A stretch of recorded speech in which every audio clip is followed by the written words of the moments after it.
Alright, it's simple. So I remixed INZO and Blookah. They were doing a competition on their website, the local Void. I don't know if I'm going to win or not, but I remixed Go Mode and The World Is Yours. And I put them into one song. I wanted to combine the two because I liked the message of both of them, and I thought they would work well together. And they ended up working well together.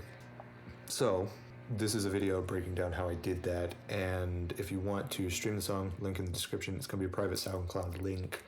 Just check it out. Listen if you want. So I first brought in the stems in my little folder over here. So I have the Go Mode stems and the World Is Yours stems. I didn't use all the stems, but all these stems are the ones I used. And if you see anything gray in the project file, that originated from the original stems. There's one that's blue that is supposed to be gray, but it's not, and I'm not entirely sure why that happened. But pretty much, actually everything gray is from the original stems. It started just the simple drum loop, kind of the shuffle. Some drums from each. The clap came from Go Mode, or sorry, The World Is Yours. The kick from Go Mode. The little loop there came from Go Mode. Then I wanted to find some like bass chops, make it more interesting. Add some background effects and elements and layer it with the vocals.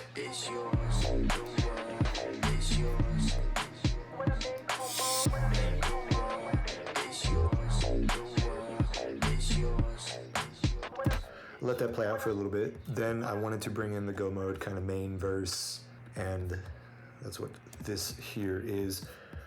The beat kind of drops away for a little bit, and then this vocal chop sound kind of just sits in the background for the entirety of the verse and build up. So the verse comes in, some effects happening, then the beat comes back with some sound.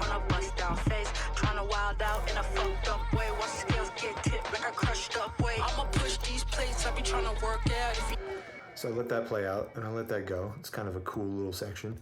Then the build-up comes in, and I'm just following how the original vocals like started to build, and I was like, okay, well, let's play on that. So I took some like build strings, this rise effect started, then I do like a little kick build-up, and everything else kind of, well, the drum loop kind of fades away, the vocal chops continue throughout, and it creates this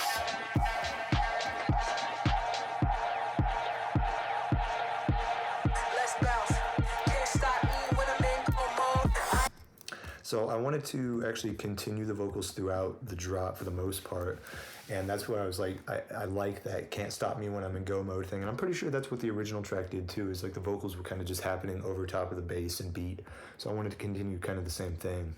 Now going into this drop, I found this alien bass from Go Mode. It's kind of a cool bass, but I layered it up with just like something like a little tonal kind of bark. Took a couple little chops to make sort of a melody with them, and then just this background vocal chop effect happening too. So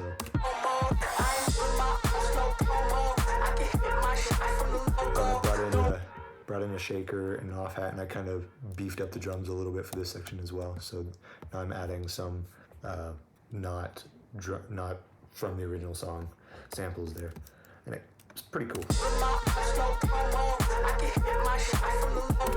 Now my favorite part is the second half of the drop, where I basically say like, now I want to like put my sound forward, and that's what this sound here is, and it's just a simple serum patch. Update saw wave flanger sub kind of pitched down to get the sub exactly where I want it. Lots of distortion, filter, flanger, compressor, and then we had even more distortion, delay, and some shaping and final polish.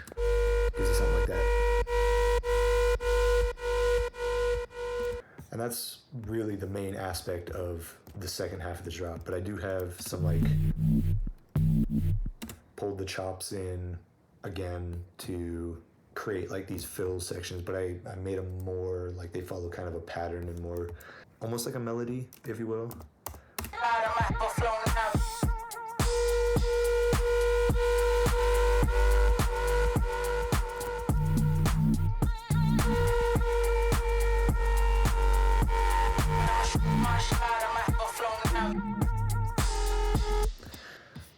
vocal break there in the middle. I'm of course automating the roar, the delay, doing a little bit of pitch bend just to give it some motion throughout the drop.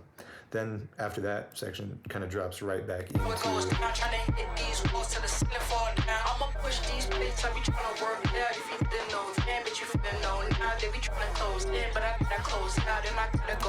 right back into the verse section, and then the build-up is pretty much the same. Going into the second drop, pretty much the same. I just have variation of this undertone sound, slightly different, and then adding some more little texture bass to the drop at large.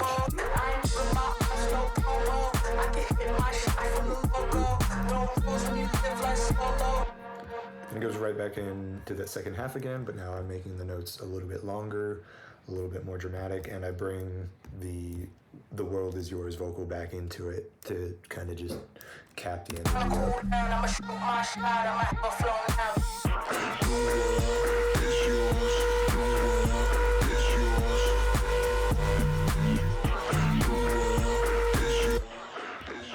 So that was, whoa, that's a lot of delay.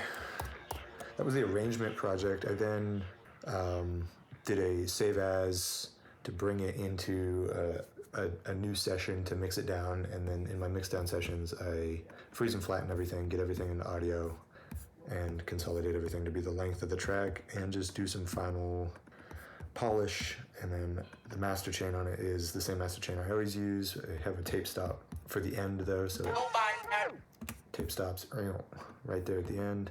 Multiband compression, regular compression, a little bit of shaping EQ, taking it, I don't know, I always hate this region, honestly, but I always do some boost in the sides, make sure the sides don't have any lows in them. Added a clipper to really kind of squash it so I can take advantage of the limiter and make it as loud as I possibly can.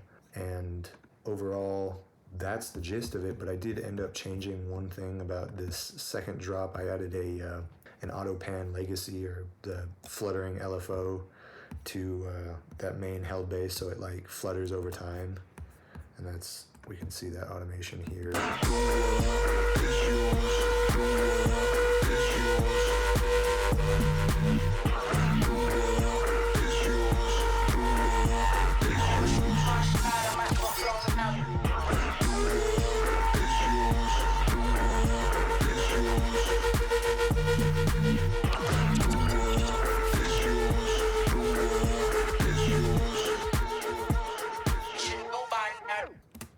Yeah, so that's how I remixed those two songs by INZO Blookah, and again, the private SoundCloud link for that is going to be in the description, so if you want to check it out, feel free, and see you later.